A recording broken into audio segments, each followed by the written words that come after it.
This is the beginning of the Bartlett Planning Commission meeting, Monday, December 1st, 2025. We'll have our Jim Lamb give us our opening prayer, then we'll say Pledge of Allegiance. Heavenly Father, thanks for letting us come together today as your people. Be with this commission as we go about the business of the city. Be with those that are not able to be with us tonight. In his name we pray. Amen. Amen. I pledge allegiance to the flag of the United States of America and to the republic for which it stands, one nation, under God, indivisible, with liberty and justice for all.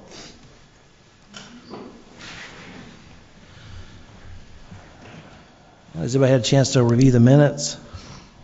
If so, entertain a motion. So move. Got a first? I got a first and a second. Call the roll, please.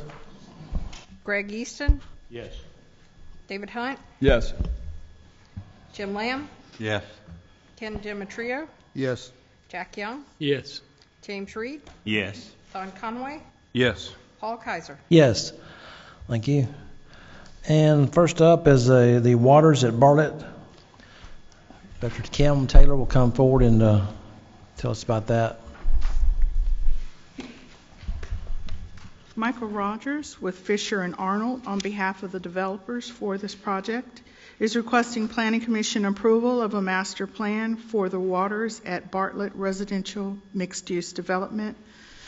The property is located at the northeast corner of New Brunswick Road and Highway 64, and it is within the CH Highway Business Zoning District.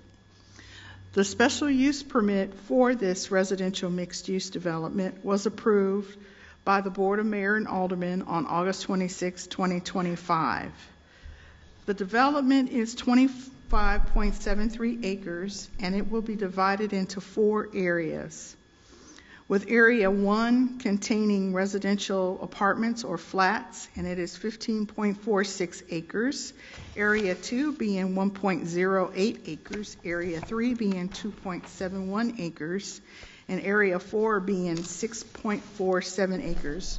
With those 3 areas combined, that will be 10.26 acres of commercial property.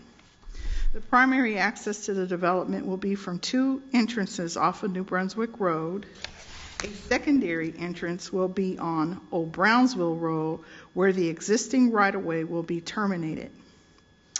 Also, the proposed development will have 2 stormwater detention areas, 2 underground sewer holding tanks, common open space amenities, a 180-foot wide greenbelt area. Also, there will be a number of streetscape and landscape buffers on the property. Additionally, improvements will be made to New Brunswick Road to include an additional traffic signal and the closure of the intersection of Old Brunswick Road with New Brunswick Road. Staff has reviewed this application and all the associated plans, and we recommend approval with conditions. I'd like to add that the engineering staff has took a second look at some of the initial conditions within your report, and there's an addendum piece where there has been some changes made. For example, item number 7, there's been some changes made to that condition under the general section. And then on the second page, number 16, there's been some changes to that under grading and drainage. If you turn the page again, under transportation, item 28, there's several strike-throughs. And item 28 also has number 1, 2, 3, and then 4 and 5 have strike-throughs. And then item number 29 have strike-throughs. If you have any questions regarding these changes, I'm sorry. And then if you turn the page again, number 30 has been struck through. So if you have any questions specifically regarding these items, engineering staff is here to answer those questions. Thank you. Thank you, Director Taylor. Any questions for Director Taylor or staff?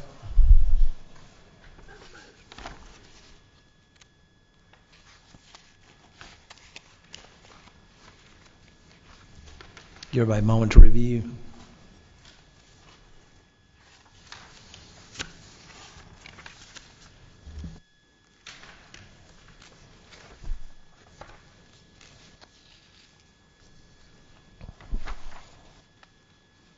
Any questions from the commission to Director Taylor? We can come back to that if we need to. Is there an applicant here? If you'll please come forward, state your name and address for the record, please. Michael Rogers with Fisher Arnold, 9180 Crestwind Hills Drive, Memphis, Tennessee. Also representing the developer STOA Group. We've been working with staff. Staff's been very good meeting with us and working with us and made some of those changes. There is one condition still in the conditions that we would like to ask the Planning Commission to remove, and that's condition 28 in its entirety. And the reason for that is we feel like some of those, well, two reasons. The first bullet point in there talks about coordinating the traffic signal that we're proposing at Wolf Lake and New Brunswick with the New Brunswick 64. He said, our traffic engineer says the distance from there is really not necessarily not good to coordinate, and for one reason, the elephant, as he puts it, the big traffic on 64 in New Brunswick is the east-west movement on 64. And if you tie these two signals together, you're going to start locking in what the signal timing and stuff is doing at 64 in New Brunswick. For the traffic that's on New Brunswick, which is a very small amount in relation to the east-west traffic. But the other two conditions, which pertains to doing improvements to the intersection of Highway 64 and New Brunswick, which includes widening some turning lanes, changing some medians and so forth, we feel is all due to existing conditions that occur and are not, that have minimal impact by the traffic from this development. Now, in the report, what city engineering staff says is that the level of service for the left turn movement from Highway 64 going eastbound turning north on Brunswick drops from level of service D to level of service E. But that's only in what we call the build out plus projection. That's not from the apartments. That's from when you take projections over 5 years of growth of traffic that it causes that. And even then, it only drops barely in. Level of service D, you got a 55-second delay. When you get to 55 seconds, you go from level D to level E. It goes to 55.3 seconds. So it's barely in level E, but that's projected volumes. Now, projected volumes is a conservative way of looking at growth in the area and how much growth it's going to be. And there's certain percentages you use to do that. But we know from traffic counts that we have from 2022, 2025 through there, some of the traffic counts we have, actually the growth is flatlined and even decreased in this area. In fact, population is exiting Shelby County overall, so those projections are probably not likely to occur. Furthermore, TDOT has improvement plans for the I-64 and Interstate 40 interchange that would take this whole section in that's in their 10-year plan. We feel like the current conditions that occur at that intersection are existing conditions that more rightly should be handled by TDOT, the City of Memphis, Bartlett, which all three will have interest in that intersection. And our studies show that we're not increasing. We're doing minimal impact to that intersection. Now, one of the points that John rightly brought up, was that currently you have 129 feet of stacking that occurs at your peak in the left turn lane. There's 200 foot of stacking in that two turn lane. Full build out with projections and stuff, you go to 213, about 13 feet more, which is less than a car length, over that 200, but you've got that in the transition from the lane into the turn lane. But what John brought up is because of the eastbound movement and stacking, what you've got currently and what you do have, I know, like John, I've witnessed it myself.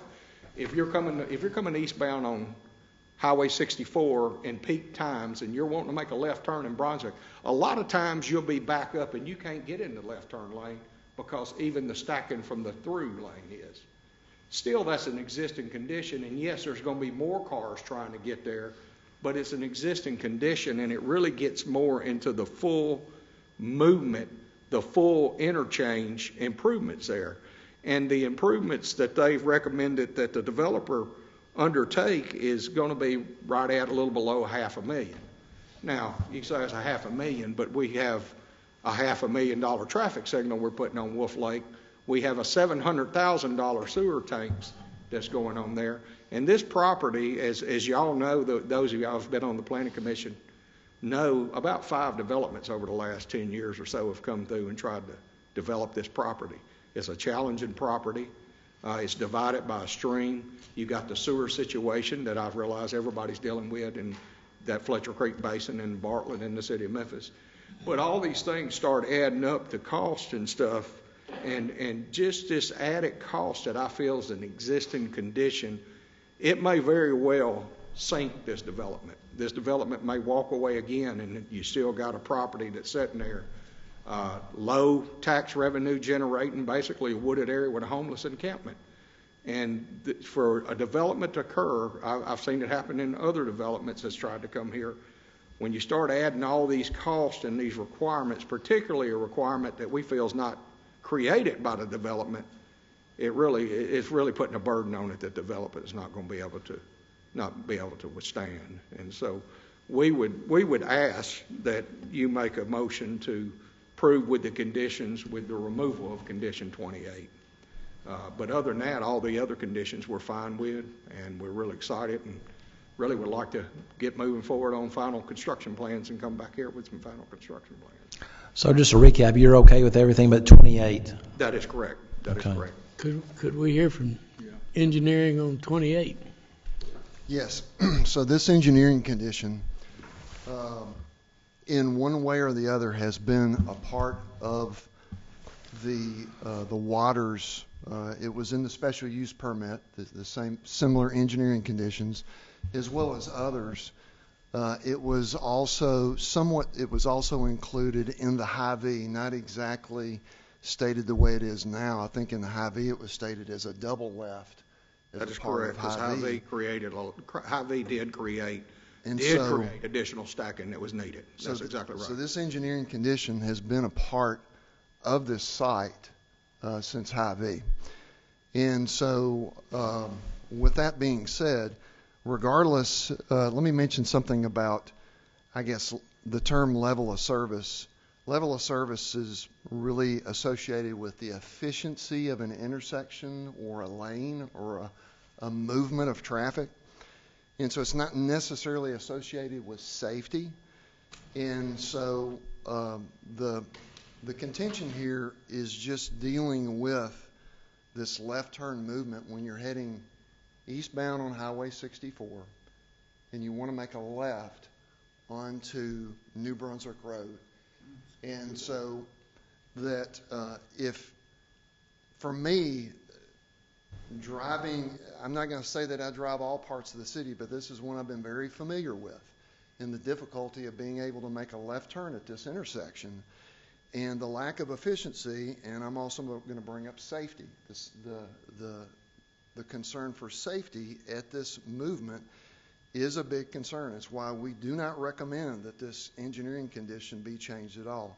But let me talk about level of service, because just like Michael said, this is from the Fisher and Arnold traffic study in itself, and I've got it over on the right-hand side. EBL is eastbound left. Okay, so that's the category that we're talking about, is for 2025 baseline current conditions. If you're wanting to make a left turn off of Highway 64 onto New Brunswick, that's currently, according to this study, is classified as a level of service D. Now, it's just like your report card. D is not good. Now, we've got a lot of C's in the city, that work okay.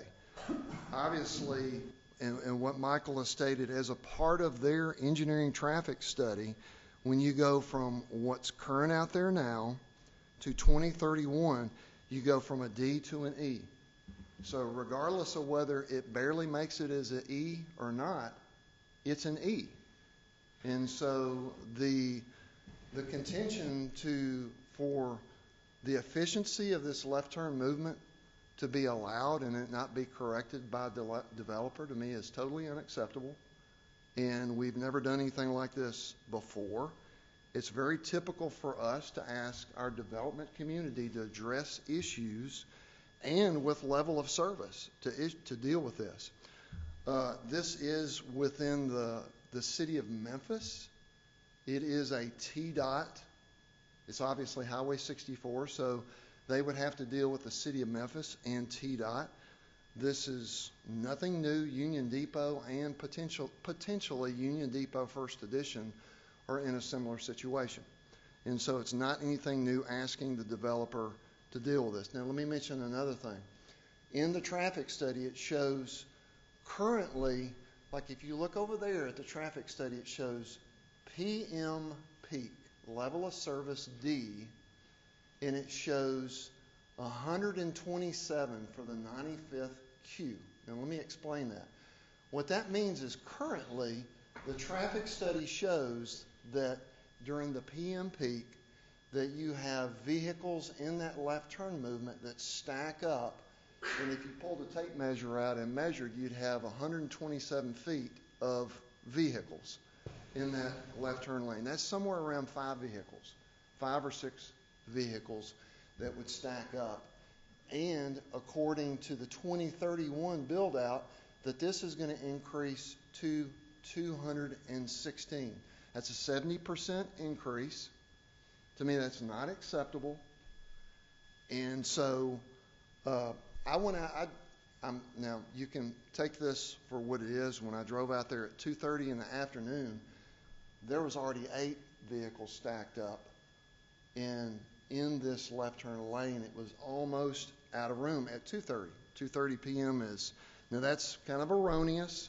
It's one data point that I'm suggesting, but I'm concerned that the actual situations may be a little bit worse than the traffic study. So let me go on the next slide and show you what. Let me back up, though. Yeah. Let me back up. I want to say one thing before you move one slide. Leave that slide back up. Again, I want to point out that E, level of service E, is not, that's not looking at the day and just adding the apartments. That's looking at the day, adding apartments and adding projected growth for 5 years. True. That's not the apartments. If you said we're not looking at projected growth, we'd still be at D. So it's not caused by the apartments. It's caused by the projected growth, which is a guesstimate, which again, of late in Shelby County, all the traffic counts are showing it's flat line and decreasing, not increasing. But that said, going back there, the 127 he's right about, that's basically about 6 cars. Okay, but I'm going to jump in because I want to say something. Okay. The assumptions in the traffic study are also an assumption. Correct. And so to put it on a level playing field, it's not just, that's an assumption as well. And so let me mention this, that this is 324 units that are being proposed, and to assume that we can allow this development to go in without the developer addressing this median is, to me, problematic. I want to show you what we've recommended. So here's the existing intersection, and it's kind of hard to see in that bottom slide what we're proposing. And so I want to ask Sam if he would go on to the next slide because it's a little bit bigger. Okay. So currently, if you're traveling eastbound down Highway 64 and you want to make a left, you're doing that in the blue area. The gray area is grass. That's the grass median. And so you're making a left in the blue area. What we're proposing to do is 2 things. We're proposing to do a median cut and put in a left turn lane where that grass median is. There's enough room to do a typical T-dot width lane there and to paint a hatched area where the blue is. Now that does two things. If you're traveling down Highway 64, you can jump into that left turn lane now as soon as you get actually a little bit west, right there. You can jump into it there. And as you go down the gray area, which is the proposed left turn area, you are even with the westbound left. And so your visibility is increased. And so I'm not the first person that says when I'm trying to make a left there, I never do it just on a green ball. And I don't do that.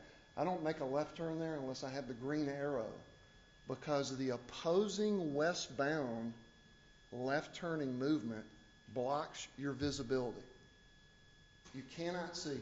Same if you would go to the next slide. Now I took this at about 5:45. It's hard to see. I did take this picture while I was stopped, not while I was driving. And so the hood of my pickup truck, you can see I'm in the eastbound, left turn. I'm about to make a left on the New Brunswick Road, but the westbound vehicle, right where Sam is shown, is blocking my visibility of seeing oncoming traffic. By shifting the left turn lane north, you will have the visibility to be able to see oncoming traffic. What's that cost? Cost of those improvements are right under $500,000. So the same numbers, you guys are talking about the same numbers, basically, Yeah. that you mentioned earlier. Okay. Yeah, and what I'm saying, and I totally agree with John, the things that's needed at this intersection. What I disagree with is that this development's causing it and should be responsible for bearing the burden of the cost. It's an existing condition. It's there. It's something that TDOT or Bartlett or City of Memphis or a combination thereof should be addressing, not something imposed on development. And to compare it to Hy-V, in fact, did increase the left turn movement so much that there's not enough stacking. That's why in that plan, there was a plan to do the double left turn. We were doing a double left turn, not even just this. You had to have a double left turn to have the stacking you needed for Hy-V. There's no doubt that would make the intersection better. There's a lot of things that make the intersection better. But that's a capital improvement project, a TDOT project or something. That's not something to put on the developer unless the development was actually causing these issues and creating them. I totally agree. It would be there. For instance, the sewer costs we're taking, $700,000 to put a sewer tank there. That's the nature of this basin. But the only reason you need the sewer tank is because the development's coming. So it's a cost they should bear. The traffic signal going at Wolf Lake is needed for good accessibility in the site. It's a cost they should bear. I just don't feel like this cost right here, and I'm afraid. And another thing we're not addressing here, part of this development's doing, another thing that makes that entire intersection bad, not the only thing, but is Old Brunswick coming out, as we all know, that doesn't meet AASHTO requirements for clearance and causes a problem. We're going to solve that with this development. That's going to be closed off. That's going to solve a big problem there. And so my point is, you're looking at what would be ideal and what's great to be done. But I can just tell you from talking to the developer, these costs, this added cost very likely is going to kill this development. And so you're still going to have the same situation at 64 and still going to have Old Brunswick Road sitting there coming out the New Brunswick Road and still not be getting any more tax revenue there from the site as it still sits there undeveloped. I don't know how else to say it other than the minimal impact that this development has is not what's causing that, so it should not bear the burden of those improvements. I don't disagree with them I could tell you other intersections is like what you were talking about with the stacking and not getting left in. Where I live, I turn a lot of times on Germantown Parkway on the Chimney Rock. There's many times I can't get in the left turn lane because I'm back in stacking because it doesn't go far enough back. But that's an existing condition, and that's what you got here. And so I believe when TDOT redoes the 64 I-40 interchange, they're going to be looking at this whole, I know they have because we've talked about it, even going back to IV, talking about all their plans going on here in this area. That's when that intersection would be fully done right and need to be done right. And TDOT was thrilled, just like everybody else is, that Old Brunswick is out of the equation being cut off. And so that's, that's our position. We feel like it's not something that we should be burdened, so we do humbly ask that that condition be removed. Has any thought been given, if we don't fix it now, then the apartments get open, people will find a way to avoid that. What will that do to the intersection of New Brunswick and Ellis? It'll compound, I believe, the problems that we have in other intersections if it's not fixed. People that are trying to get home and get back to their apartment, they're going to go right down Germantown Road to Ellis, take a right on New Brunswick, and left into their apartment. They'll avoid that intersection if we don't fix it, I'm afraid. There could be some. That's a pretty good route, and being somebody who personally, I will admit, avoids bad areas like that. That's a good long route.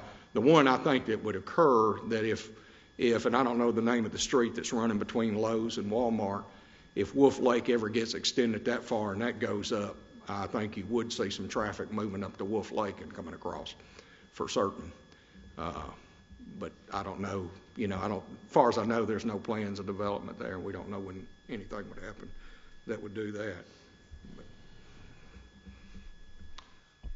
What we're requiring is very consistent with what the engineering department has done before. When issues like this, like I said, to me, this is level of service D becoming E, I know I'm repeating myself, and this stacking length increasing, that we've consistently required our developers to address issues like this in the past. That doesn't make it right, does it, John? If it's going on, you're going to pass that cost on. Is there a partnership on any of this stuff at all?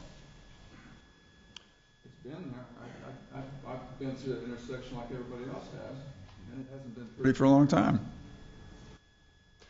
And I don't know whose fault it is, but if it is what it is there any partnership anywhere along the line? I think there is. I think you can say in all of our developments, whenever the developers are required to do on-site or even off-site improvements, is that just a benefit to that development? No, the greater city reaps the benefit of that as well. There's multiple examples of that, but it doesn't mean that we stop requiring the developer to do what is their responsibility. I find that kind of a heavy term. Their responsibility, they're just moving. And I'm not saying yes or no to you, sir. I'm talking about the concept. Right. That situation has been there. That is not anything new. And we probably haven't gotten any money from the state, obviously, and we don't know for sure in the next 5 years that TDOT's going to contribute anything unless they've given us a piece of paper saying we're going to put it in the plans. But I guess you have to balance that, Dave, with the developer's responsibility and the impact that 324 units in the vehicles coming in, and someone, I guess, hypothetically say that that's not going to impact this left turn movement? I don't buy that one bit. You got an impact on general increase to both of your points. I don't know. That's why I'm using the word partnership. And again, people are going to figure out a way to get around that. I do my best to do that. I try not to go through that intersection today. I'm not sure about what you mean by partnership, but if I'm understanding, if we're talking about there's some kind of way in the development agreement with the city and the developer that some of the costs is shifting to doing these improvements on this, off-site improvements on this interchange could be countered against by some reduced fees or other costs and stuff. I've certainly worked on projects where that was coming. I don't know what the process is or how you go about doing that with the city, but it's There's, You know, there's a lot of people touching your project, so when I say that, I'm thinking there's a lot of players in it. Is there any contributions or change that could help reduce that out of your pocket and spread it out among one or two or three more people? I mean, you got the city, you got Bartlett, you've got TDOT. I don't know what else is out I there. think City of Memphis is probably, like anybody else, sitting They're there not- waiting for TDOT No. to do it, hoping they do it with that No. interchange. Isn't this the same situation as at Lowe's? Isn't this the same principle? And what happened at Lowe's? Did Lowe's pay for that extension to turn into that street?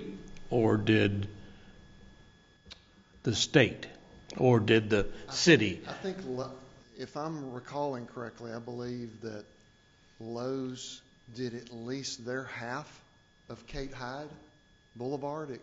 And again, I wasn't with the city during this time, but Okay. I know the commercial development just west of there, they may have done their half as well. And so that is an example. Road widening is something that's an example of requiring a developer to build their half of the road. Right. That obviously benefits the rest of the city as well, not just them. So Because typically it's the same kind of stack up there as it is here, right?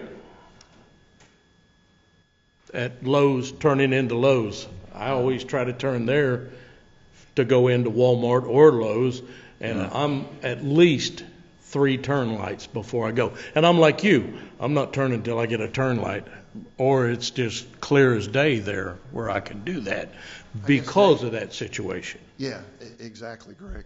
Dave, to go back and address something that you mentioned about partnership, as a part of the subdivision process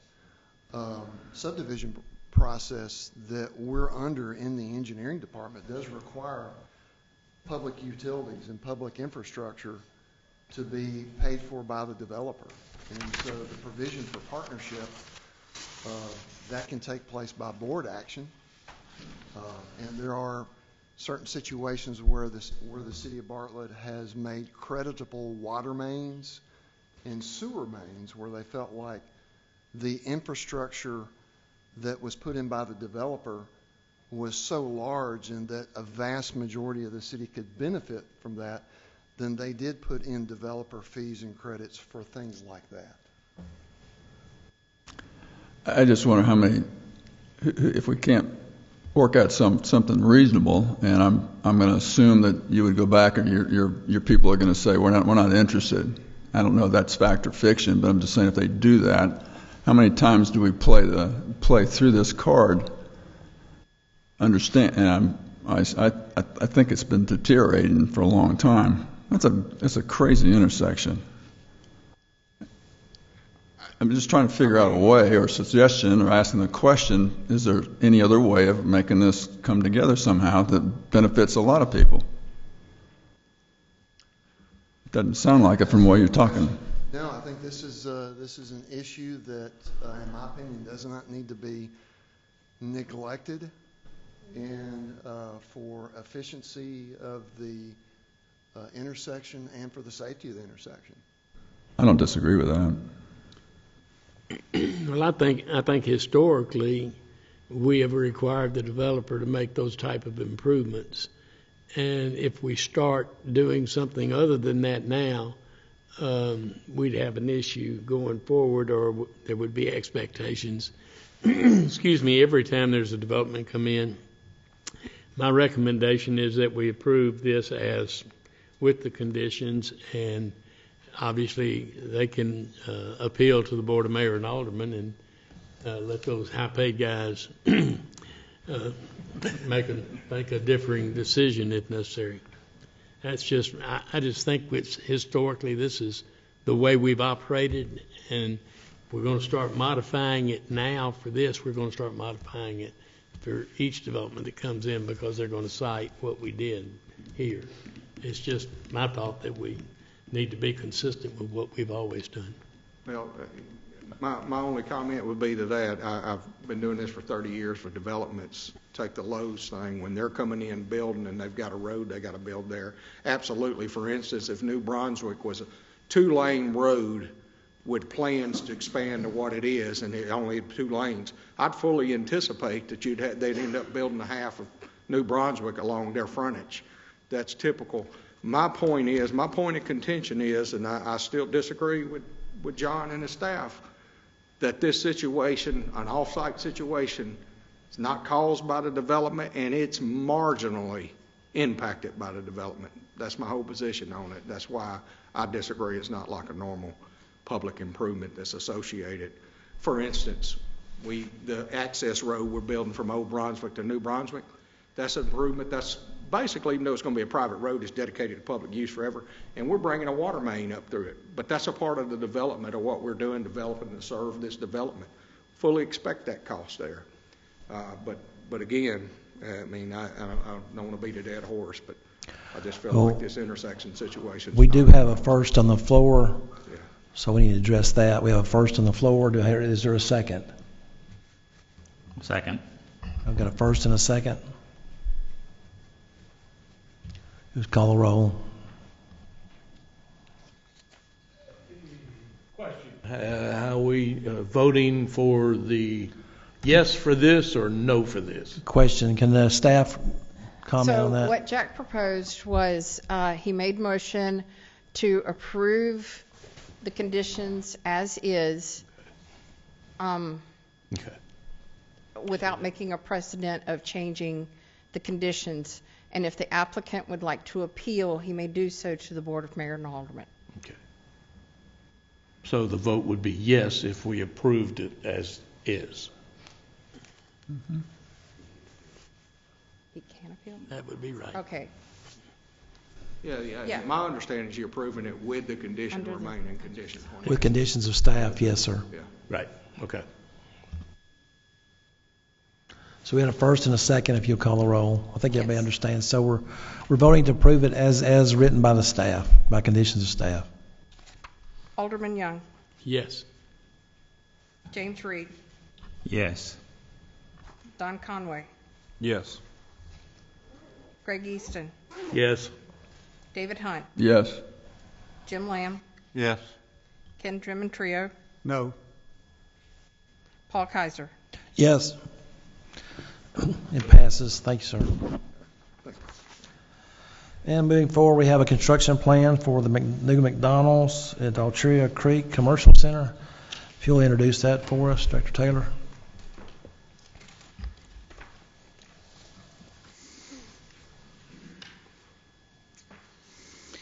Matt Allen with STV Engineering, on behalf of the developer, is requesting Planning Commission approval of a construction plan for Lot 3 of the Altria Creek Commercial Subdivision.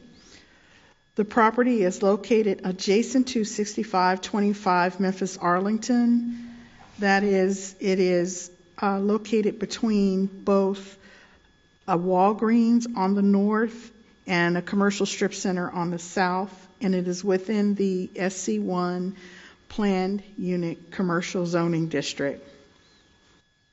The master plan for the Altria Commercial Center subdivision was approved on November 2nd, 1998, and it is a 1.2, and the proposed lot is 1.23 acres in size. This request will finalize help finalize the actual subdivision for the Altria Creek Commercial Center, as years ago this 5-lot subdivision was approved incrementally for each lot, all but for Lot 3. Access to the subdivision will remain from existing curb cuts on Memphis Arlington and St. Elmo Road, utilizing a shared ingress-egress easement that runs along the front of all 5 lots.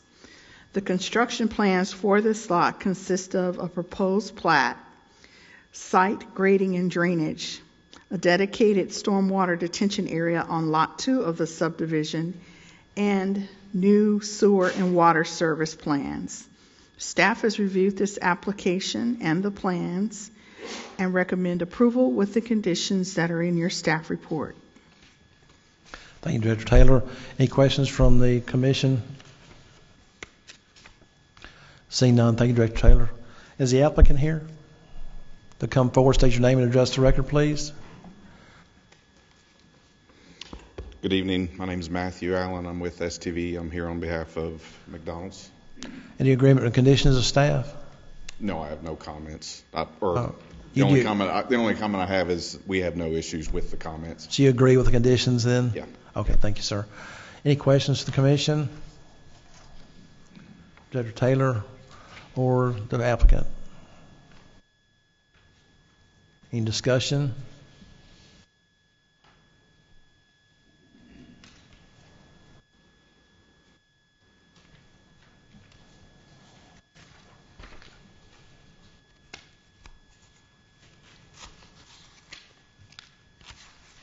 Should entertain a motion or discussion if you prefer.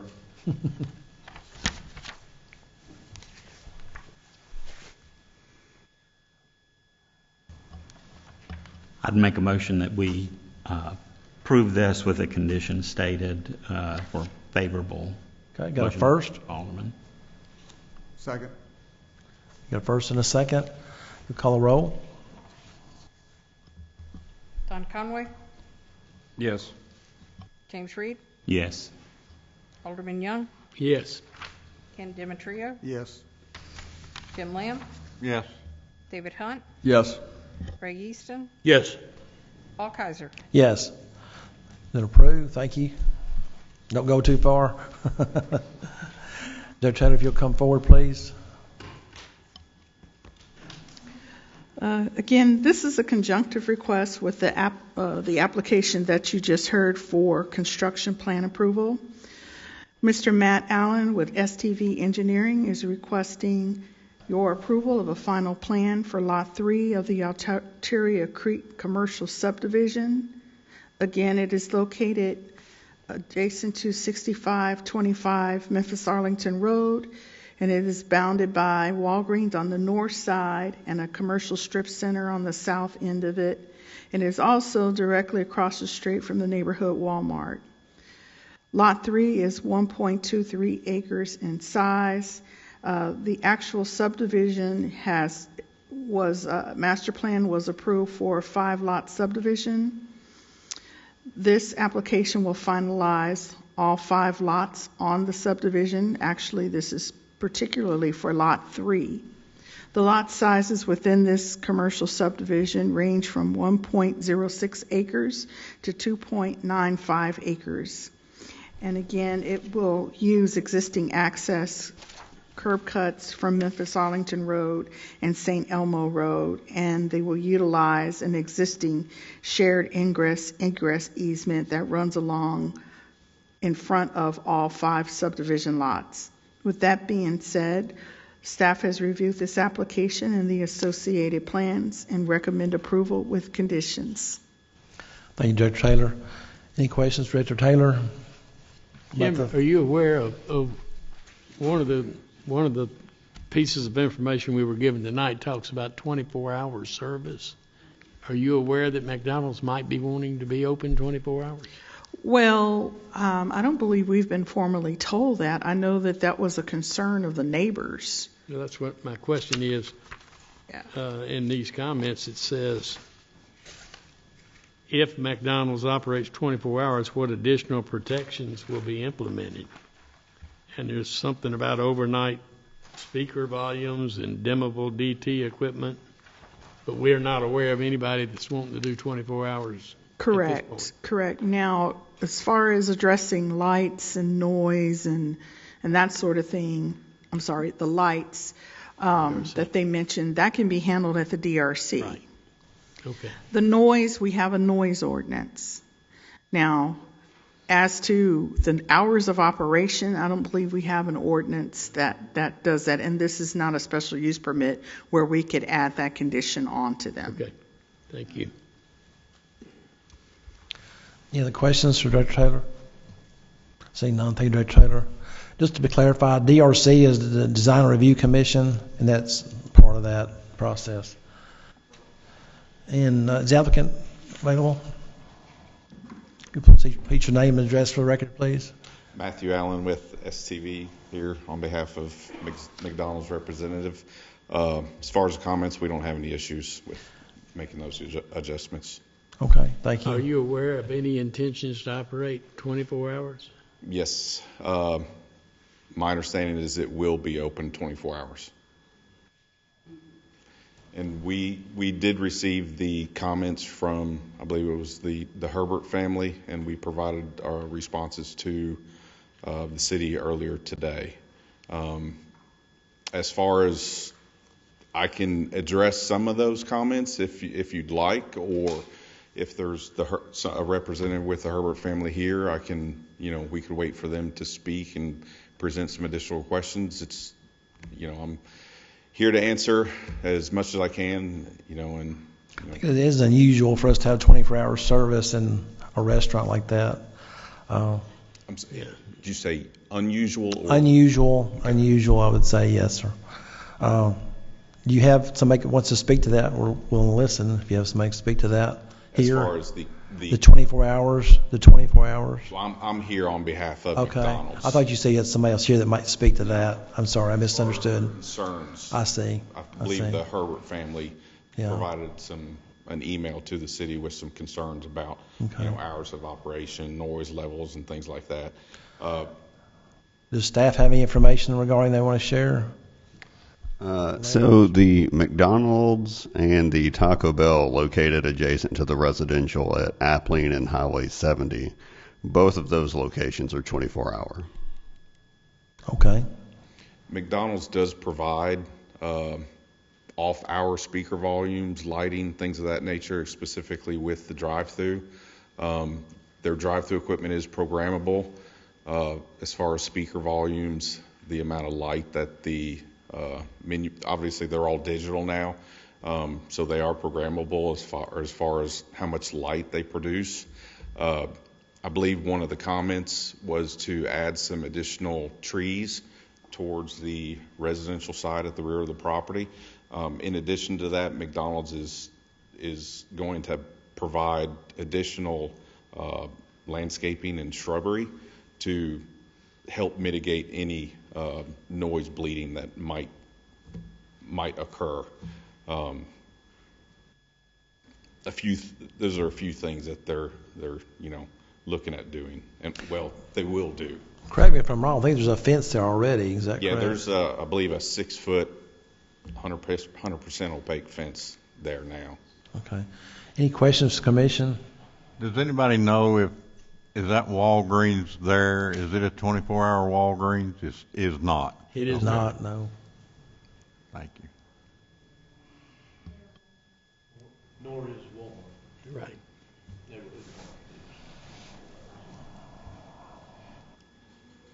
Any other questions, Commission? Thank you, sir. Any discussion on Commissioners? If not, entertain a motion. Make a motion to approve with conditions for final plan, I guess it is, the second one. Right. Second. I got a first and a second. Paul Good, call the roll. I'm sorry? Paul Kaiser, Yes.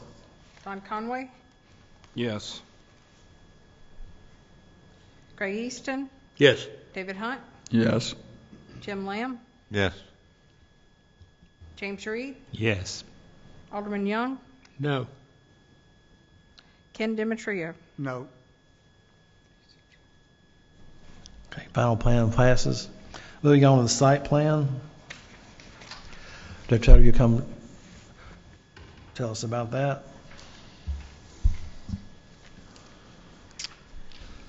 Again, Mr. Matt Allen with STV Engineering on behalf of the developer for the McDonald's restaurant is requesting approval of a site plan for Lot 3 of the Arteria Creek Commercial Center subdivision.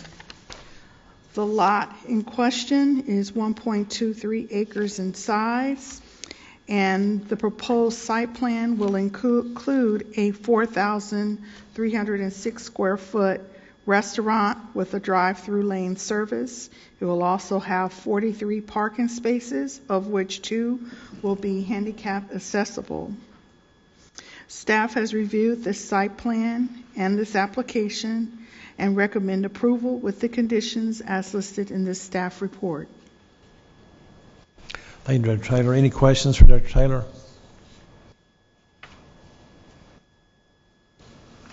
I do have a question myself. Is the site plan, would there be any changes on that if we knew it was 24 hours? Do we know what up front it was a 24-hour operation? If so, would there have been any changes to the site plan? No, I because would of that? imagine they would just close it down earlier. I don't, that's up to them. If they decide that they want to change the site plan, then depending on what the changes are, they would have to come back to this commission. I see. I just wonder if they took that into account, I guess, for the 24-hour service. I think there'd be some kind of difference in the plans, perhaps. I don't know. I don't know. I don't know if the menu would be smaller after certain hours or not. I know that some McDonald's, I believe, have limited breakfast items throughout the day where some don't have it all day at all. Yeah, I was also thinking more like, would they have more lighting at certain times or less lighting later in the evening, or more buffers as he was talking about for the neighborhood? I'm not aware of that. Okay, thank you. Kim, Director Taylor. Oops. Kim, the ordinance is, what is it, 11 to 7 for most things, or, 7 to 11 or something like that? Uh-huh. Okay, and you said that because it's a 24-hour, there's not under those ordinances? No, I didn't say that. I said that we couldn't limit their hours of operation. We could, okay. We could not, because it's not a special use permit. Now, me, myself, I live in that area, so I've gone through there at odd hours, and there's like nothing going on because there are no other businesses Open. Right. So I'm not sure what support they would pull in at those hours, because in this area is kind of like a commercial area in the middle of residential. So I'm not sure if by nature that at some point they may actually close it at certain hours because of that. What's the word? Organically, that might happen. With all the other businesses being closed down, they're not 24 hours, obviously, their McDonald's traffic pattern would go very small. That's what I'm saying. Yeah, I'm agreeing with your comment. Because both the fuel stops stations are closed also, aren't they? Mm-hmm. The Citgo and the Murphy's there. So, yeah, there's nothing out there. So there wouldn't be very much traffic, if any, there. Okay. Any other questions, Director Taylor? Seeing none, thank you, Director Taylor. The applicant come forward, please. Unfortunately, one more time, Steve, state your name and address for the record, please. Matthew Allen with STV here on behalf of McDonald's. And you agree, I guess you agree with the site plan, obviously no other problems, issues? No, okay. No issues. Any questions for the applicant? Seeing none, thank you. If Any discussion? you'd like, I can answer the question that you presented. Certainly, please. No, there would be no change. Okay. The hours of operation doesn't impact how the site is laid out. So if the hours are reduced, then the site plan is what it is. I didn't realize the other McDonald's were 24 hours. I have to say, I guess I don't get out enough. Thank you. Pretty much all of them are now, unless there is a restriction on hours of operation. Okay, thank you. I learned something. Appreciate it. Any other discussion, questions? Not entertain a motion? Thank you. I make a motion we approve the site plan with conditions. Okay. Second. I got a first and a second. Call the roll, please. David Hunt, Yes. Jim Lamb, Yes. Ken Demetrio, No. Jack Young, No. James Reed, Yes. Don Conway, Yes. Greg Easton, Yes. Paul Kaiser. Yes. Thank you, it passes. And moving on, we have I think we have some people that want to discuss some things tonight. Yes, sir. We have 3 items for open discussion. Each person gets 3 minutes. First person I have, according to time, is Becky Johnson. Do you still wish to speak? Okay. If you'll come forward, state your name and address for record, please. Happens when you get old. I came to Bartlett in 1987. I moved to my current home on St. Elmo Road in 2000. I've been there for years. I've been here for years, and I love Bartlett. I've never been to a meeting like this before, and I wish I wasn't here now. And I want to tell you that I'm opposed to McDonald's, and I'm especially opposed to McDonald's if they're open 24 hours. Because my neighborhood is so nice and quiet. Well, my street is not really quiet because it's really busy. When I moved to my home, Walmart wasn't there, Walgreens wasn't there, there was stoplight wasn't there. The intersection of Alturia, Memphis, Arlington, and St. Elmo was this weird little stop sign that you couldn't see right or left. It was just different. The McDonald's on Highway 70 and Appling Road is 2.4 miles if you go through the neighborhoods. If you come back down 70 and turn on Oak Road and come back to the McDonald's, it's 2.8 miles. It's 2.4 miles from the proposed site to the McDonald's at Bartlett Boulevard and Stage. Either way you go, down Alturia or Bartlett Boulevard. Why do we need one so close? The traffic in front of my house right now is awful. The speed limit right there is 35 miles an hour, but there's nobody that does 35 miles an hour, I think, except me. And years ago, Walgreens, I'll point this out, opened a ton of stores. And you can look around now and see that they're closing them. They've closed some, and they're supposed to close more in next year. So why overload Bartlett with McDonald's? We have so many fast food restaurants in Bartlett now. I personally do not see the need for another one. I know my coming here isn't going to make a difference because it's already passed, but I just want you to know how I feel. And just for McDonald's notice, last week on the neighborhood app, this was posted. Just went to McDonald's at Summer and Appling. A bunch of employees were back there, but apparently none of them cooking. Took 30 minutes to get a very simple order. Food was cold. First and last time I'll go there. I'd love to have some more restaurants in Bartlett, but just not another McDonald's. Thank you very much. I appreciate it. Thank you for your comments. We have more? The next person I have listed is Keith Herbert. Do you still? Yes. You have to state your name and address for record, please. Good evening. This is Keith Hebert. That's quite all right. It happens. I live at 3737 Orchard Cove. This is the residence that is directly behind the property where this new McDonald's is going to be going at this particular time.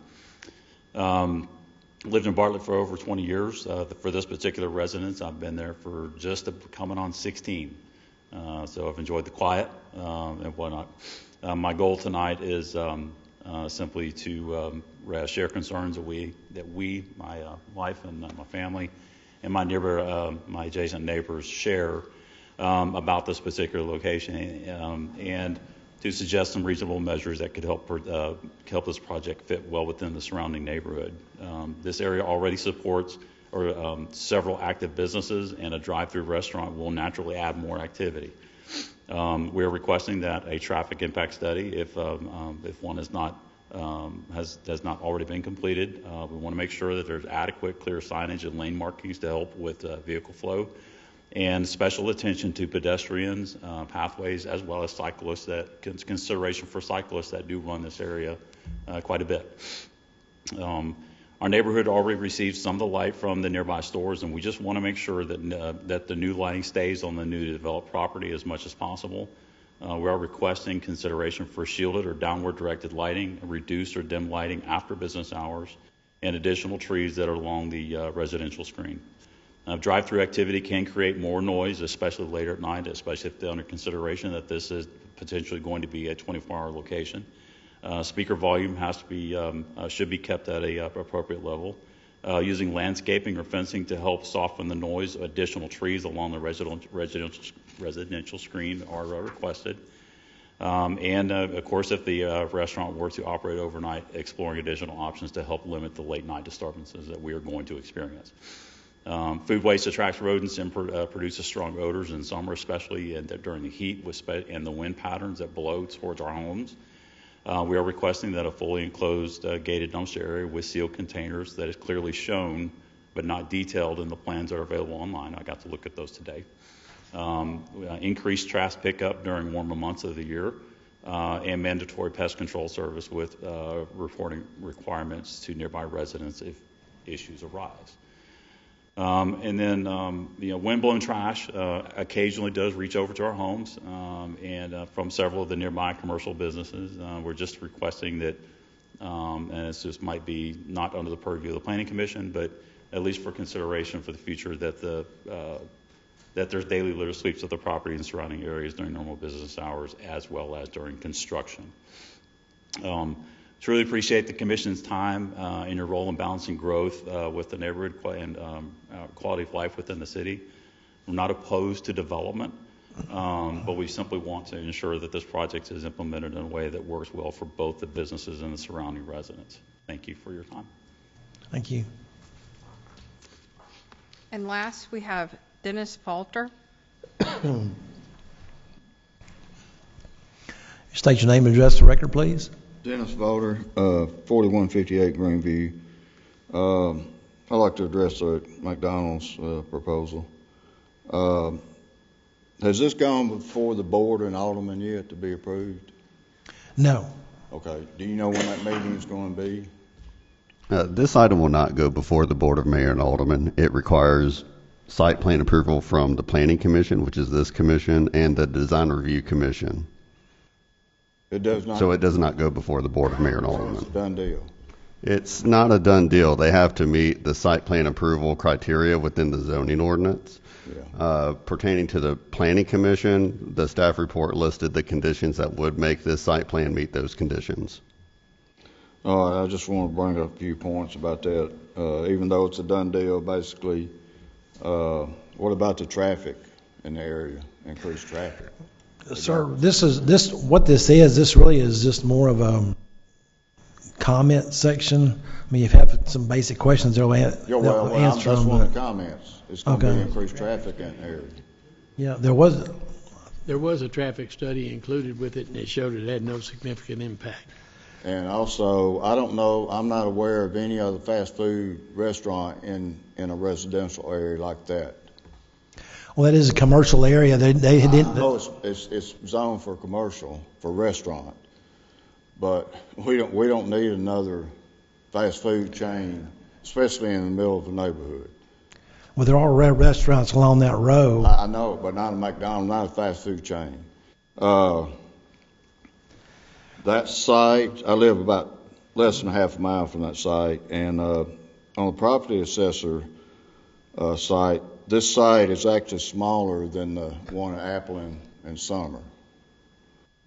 So I don't know how that's going to affect. Like I said, I've been here over 30 years, and I think it's just it's insane that they even would put a fast food place in that area right there. And I know money talks, but that's all I got to say. Thank you for comments. Anybody else? That is it. All right, thank you. Any other discussion among the commissioners? And we also need a motion to adjourn from somebody. Make a motion to adjourn. I'll second it. Okay, meeting's adjourned.